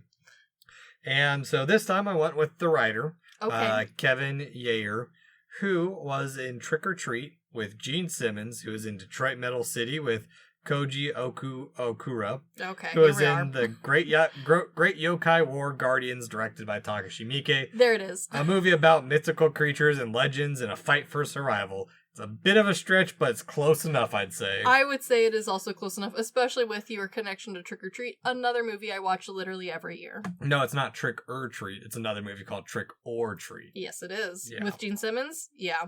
Yeah. It's on my docket. Okay. But, anywho, this has been the Good, the Bad, and the Weird podcast. Thanks for listening. Peace.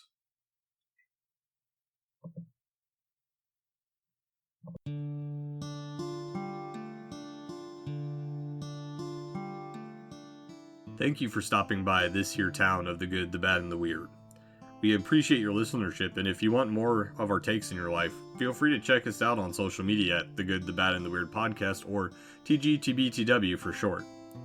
As well, if we missed a fact, your favorite part of a movie, or just have a suggestion and want to reach out and say howdy, feel free to email us at tgtbtwpodcast@gmail.com. And feel free to join our Discord at The Good, the Bad, and the Weird Podcast, where we talk about movies, just share random banter here and there. And always, check out our podcasters, streamers, or any other content creator we shout out in our episodes. We really appreciate it. And as always, thank you for listening. Peace.